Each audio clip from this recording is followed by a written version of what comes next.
But that's just half of the problem. There's another part that God is doing in you. Here's the problem. How many of you guys consider yourself smart?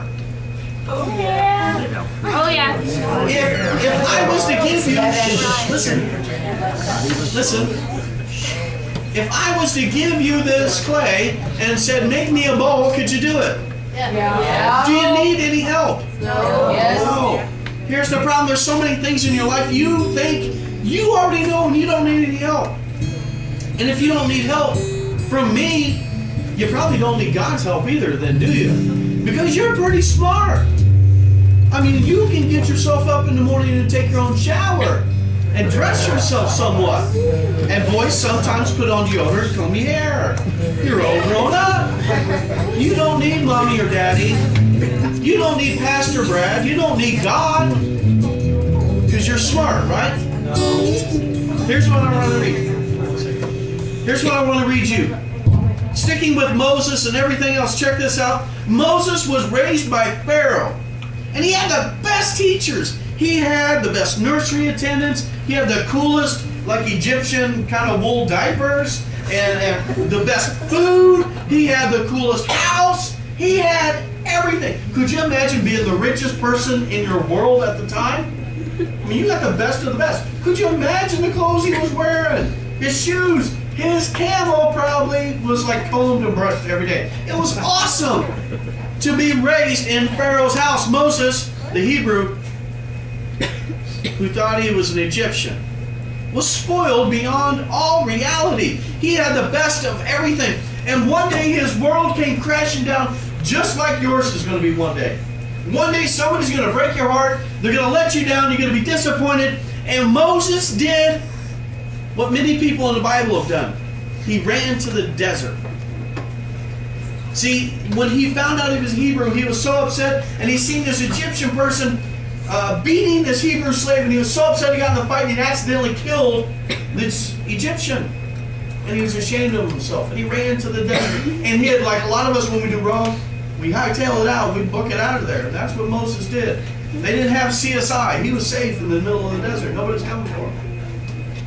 Moses was out there for 40 years. 40 stinking years Moses was out there. He had really grown up. Met a woman. I don't know where she came from. She was in the desert too. The whole family had a kid. Probably got more camels. You know what I mean? Blah, blah, blah, blah. Whole family bit in the desert. And one day, like I was talking about, Moses was walking and there was this bush that was burning in the desert, but it wasn't on fire. It was really weird. And somebody told him to take off his shoes because he was on holy ground. And Moses like, who's there? And he was like, I am. Huh? I am. Who are you? God. He's like, Moses, I need you to go back and free my people. And Moses is like, huh? Dude, I can't talk too well. Could you imagine Moses telling God you can't speak too well? He had a stuttering problem. And normally you don't think much about it until you realize, wait a minute, Moses was very educated. He was very smart. He was raised in Pharaoh's house with Pharaoh's teachers and a Pharaoh nanny and his favorite little limo camel. I mean, life was good. How did Moses get to the point that he couldn't speak well? That he wasn't eloquent? It's easy. 40 stinking years in the desert screwed Moses up. When I first came here, when I first moved here, I'm in our minivan with my coon dog, Henry, and I was like, check this out. This is pretty sweet. Pulled up in my air conditioning, things were good, and I got out, and I'm like, man, this is a big desert. A lot of sand. Wow, this is quiet, this is great. But could you imagine standing in that spot for a week?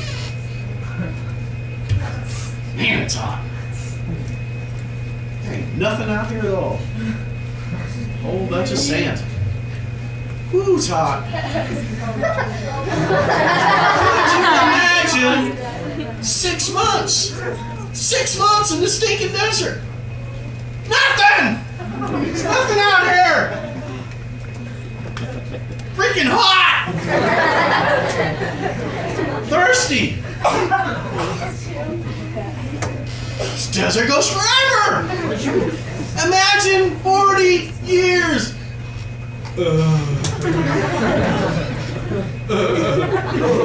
wonder why Moses couldn't speak very well. God took Moses to the desert for a reason. Moses was smart. He had the best of everything. He didn't need God. And you know what? Some of you guys are a lot like Moses. You're smart. You can read. You're in the smart classes. Or maybe you're street smart. Maybe you're common sense smart. Listen, sometimes God needs you to get out of your comfort zone, needs to bring you down so you will start to ask Him for help. And because your life's not going good, it's not because God is wrecking your life. It's God wanting you to ask Him to help you. Do you understand that? If you can do it all yourself, why do you need God? If you think you're so smart, why do you need God?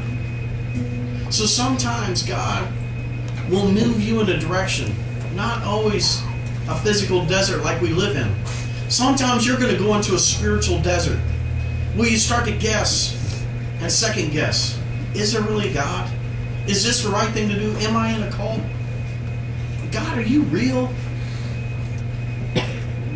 What's going on in my life? And it's when you get to that place, when you stop relying on your own knowledge, and then and only then will you listen to God. Then and only then will you rely on somebody besides yourself. And you will stop in the spiritual desert and you will start asking God, God, what do you want? Are you real? And He's removed all the junk. He's peeled away all the hard clay, and the potter's hand has you again. And He will start to design you and create you and make you what it is He created you for to begin with. It's just society took what God was making and started twisting it and squeezing it, and then threw you out in the sun. God's peeled all the stuff off now. Okay? And maybe you're going through a hard time in your faith and your walk. Trust in God. He just wants you to let Him help you, because I promise you, you cannot get to heaven on your own.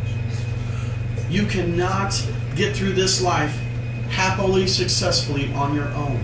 It's only when we fully depend upon God and God's will and the Holy Spirit guiding us that God can take this clay and make anything He wants. But you gotta let the potter do it.